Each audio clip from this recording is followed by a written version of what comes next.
Hola Claudia, bienvenida a Desde Otra Óptica, versión 2020, ahora digital. ¿Cómo está? Bueno, Daniel, muchas gracias. Un saludo muy especial. Gracias por la invitación a su programa. De verdad que para mí es un gusto poder estar nuevamente desde otra óptica. Bien, una de las preguntas que se ha hecho la comunidad, y especialmente cuando tomó mucho auge aquello de los sobrecostos en las compras de las ayudas humanitarias, es, bueno, ¿y dónde están entonces los que fueron candidatos a la alcaldía que no se pronuncia? ¿Dónde habían estado? Bueno, hay que manifestar que la ciudadanía eligió un gobierno y un gobierno que el cual es el que hoy en día pues tiene absolutamente todas las facultades y la potestad para regir los destinos de Barranca Bermeja. Quienes fuimos candidatos sencillamente al día de hoy somos unos ciudadanos del común. Bueno, los que no tuvimos también la oportunidad de llegar al Consejo, ¿no? Porque recuerde que en esta ocasión se estrenó esa reforma política en la cual quien quedó de segundo, pues automáticamente llegó a ocupar una curul en el Consejo, además con la ventaja de ser jefe de la oposición. Luego las demás personas sencillamente somos ciudadanos del común que estamos cumpliendo la cuarentena, pero que seguimos opinando y preocupados por temas de la ciudad. Me dejó preocupado ayer la sesión de la Asamblea de Santander. El secretario de Salud Departamental habla que se está pensando para Barranca Bermeja en algunas medidas que podrían ser drásticas por aquello del elevado número de casos de COVID-19 en la ciudad. Usted como profesional de la salud, ¿cómo ve la situación en Barranca Bermeja? Porque ese pico alto, algunos dicen, no, claro, lógico, la industria petrolera puede influir, pero ¿quién más como usted que nos pueda dar un contexto sobre todo que usted maneja el tema? Bueno, Daniel, debo decir que comparto la preocupación del secretario departamental de Salud, que es la misma de muchos ciudadanos de Barranca Bermeja, y es el ver el número significativo de casos, más aún teniendo en cuenta que Barranca Bermeja ocupa el primer puesto, un primer puesto que no es para felicitar, el primer puesto, pero por tener el mayor número de casos. Está casi dobla a la capital del departamento y claramente triplica a varios de los municipios del área metropolitana. Luego es una situación que preocupa, sobre todo teniendo en cuenta de nuestro débil sistema de salud. Veía hace algunos días también una noticia en medios nacionales, los medios nacionales también han estado atentos a Barranca Bermeja, y veía la preocupación que expresaban ahí, incluso manifestaban ahí por parte del mismo alcalde, sobre la capacidad frente a las unidades de cuidados intensivos, a las camas de unidad de cuidados intensivos. Son exactamente las mismas actualmente de las que habían antes de iniciar la pandemia.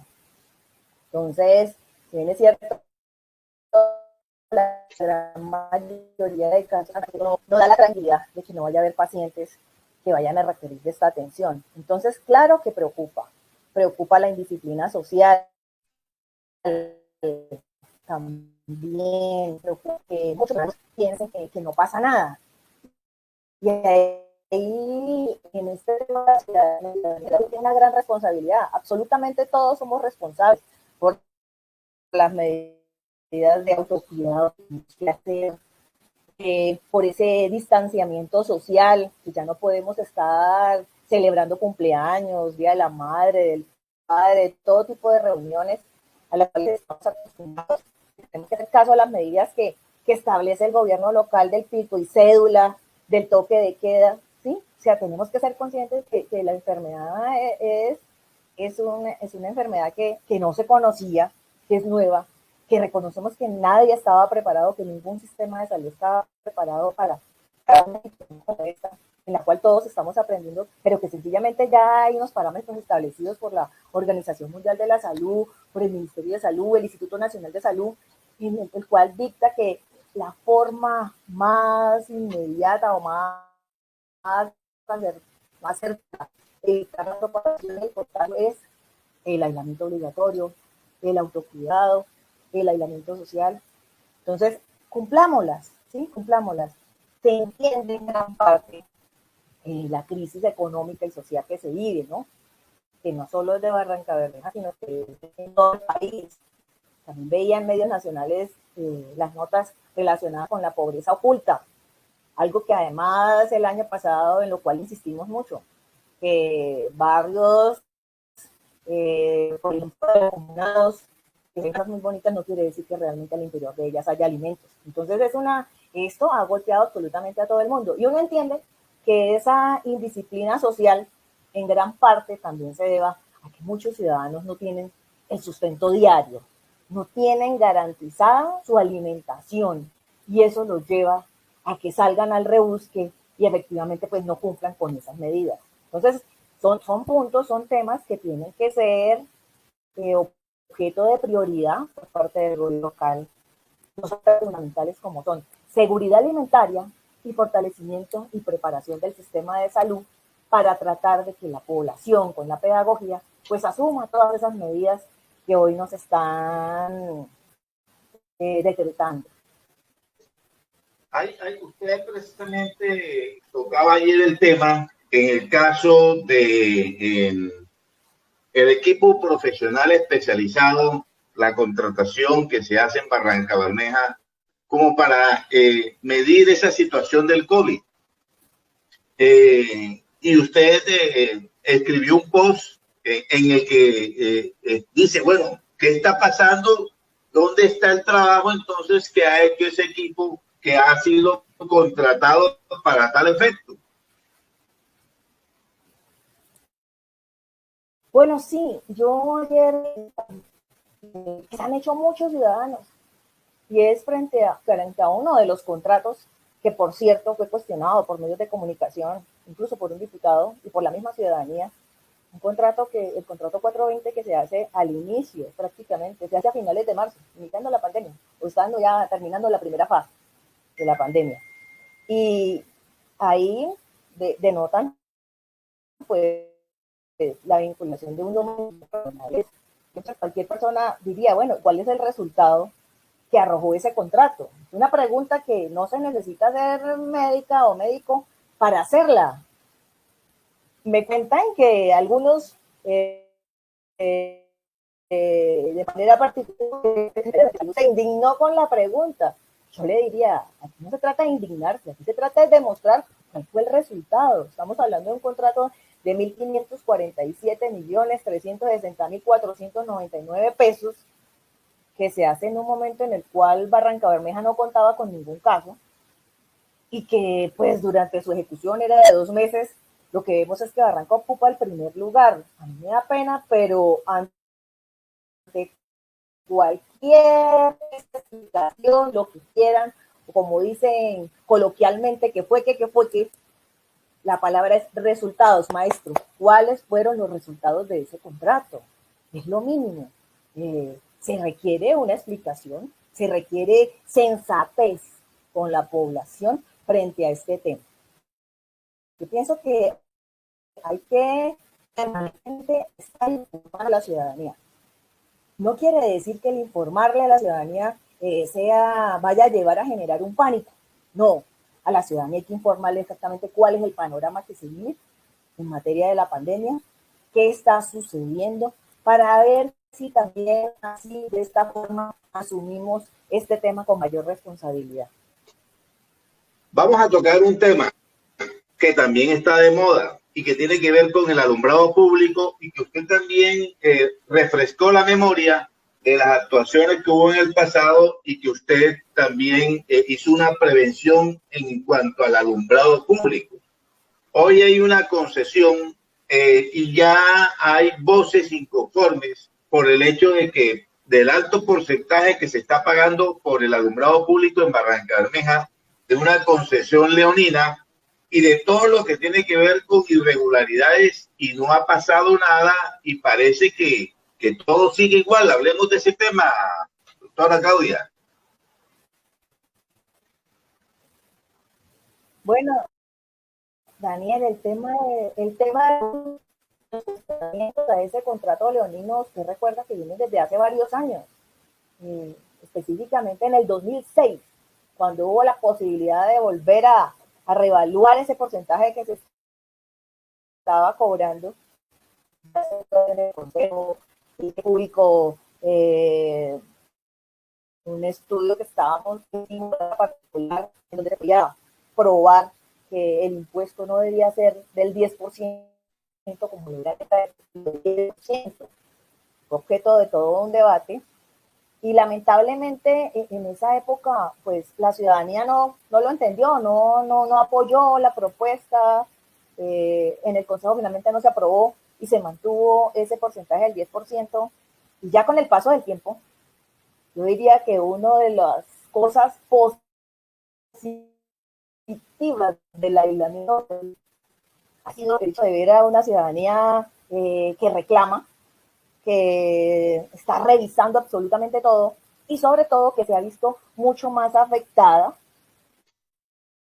o nos hemos visto mucho más afectados con el valor del recibo de energía eléctrica, el cual tiene ahí un componente que es el cobro del impuesto de alumbrado público, que como ya lo han manifestado varios ciudadanos que están dando la pelea, y es un impuesto absolutamente lesivo al bolsillo del ciudadano, porque es un impuesto, prácticamente es un impuesto es al consumo domiciliario, y no como debería ser que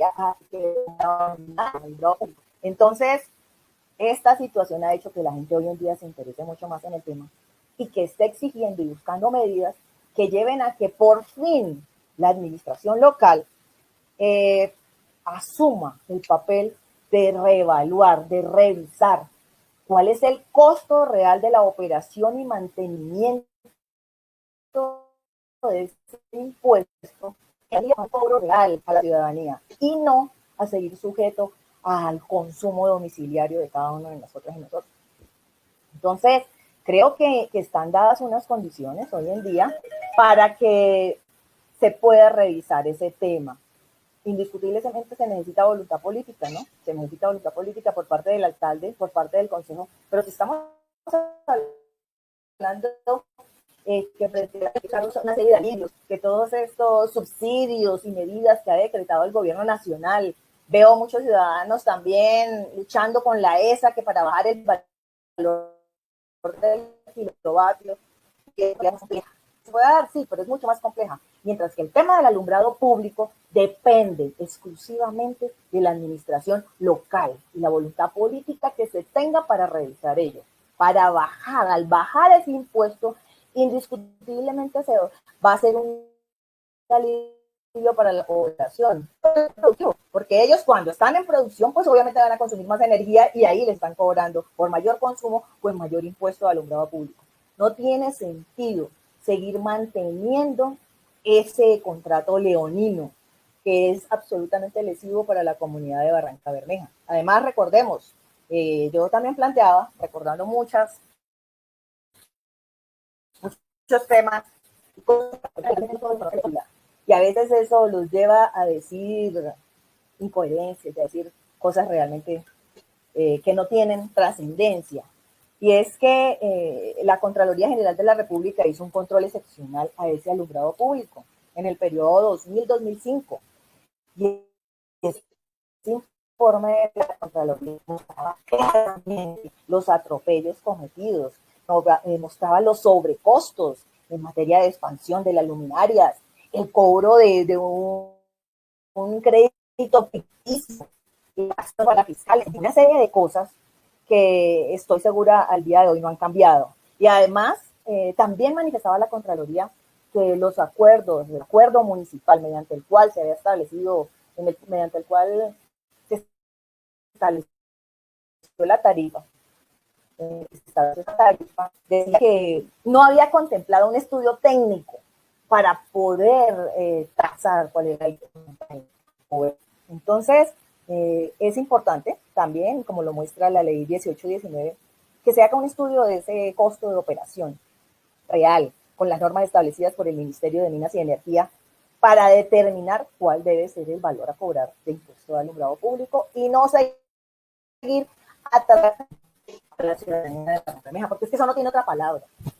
Bien, por último, doctora, en lo que resta de este espacio, ya el gobierno nacional anuncia que se vienen los pilotos de fracking y uno supone que el primer piloto va a ser en esta región.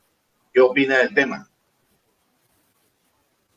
Me parece terrible, Daniel, terrible, sobre todo porque vi también que a través de un medio que se hizo una socialización o una supuesta socialización en medio de la pandemia.